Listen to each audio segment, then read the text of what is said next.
আলাইকুম ওয়া রাহমাতুল্লাহি ওয়া বারাকাতুহু। বিসমিল্লাহির রহমানির রহিম। আজকে এই মানুষটির সামনে দাঁড়িয়ে আমরা কথা বলছি চট্টগ্রামের শুধু একজন রাজনীতিবিদ কিংবা নেতা নয়, পুরা চট্টগ্রামের গণমানুষের উনি একজন অভিভাবক ছিলেন। আমরা আজকে একজন অভিভাবক হারিয়েছি। আজকে এই মুহূর্তে আমি শুধু এইটুকুই বলছি যে মহান রব্বুল আলামিনের কাছে এমন একটি সময় উনি মৃত্যুবরণ করেছেন, অত্যন্ত গুরুত্বপূর্ণ দুটি মাস, রহমতের মাস যেটা আল্লাহ তাআলা দিয়েছেন, শাবান মাস এবং রমজান মাস। এই দুটো মাসের মধ্যেই উনি মৃত্যুবরণ করেছেন।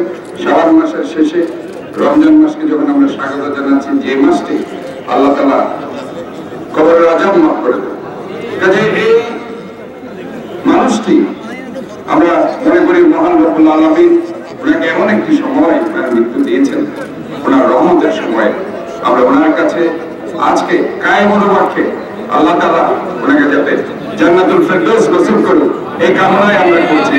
এবং আজকে আমি আর বক্তব্য বাড়াচ্ছি না, আপনারা সবাই ওনার জন্য দোয়া করবেন। চট্টগ্রামের জন্য উনি অনেক কিছু করে গেছেন।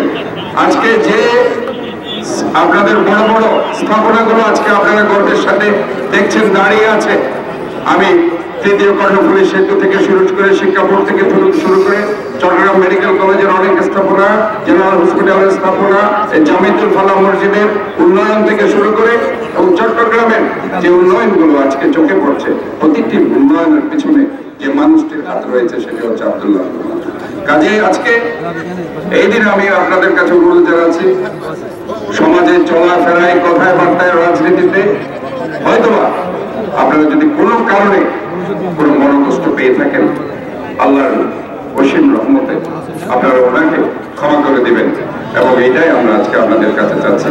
আল্লাহ আব্দুল্লাহ রহমান ভাইকে জান্নাতবাসী করুন, এবং ওনার যে পরিবার আজকে এখানে দাঁড়িয়ে আছে, ওনার ছেলে সূর্য সহ যারা এখানে দাঁড়িয়ে আছে, তারা যাতে এই শোক সইতে পারে, সমস্ত নেতা কর্মী, চট্টগ্রামবাসী, রাজনৈতিক সহকর্মীরা যাতে এই শোক সইতে পারে, এবং ওনার পরিবার বর্গ যাতে এই শোক সইতে পারে, এই ধৈর্য ধারণ করার তৌফিক দিন।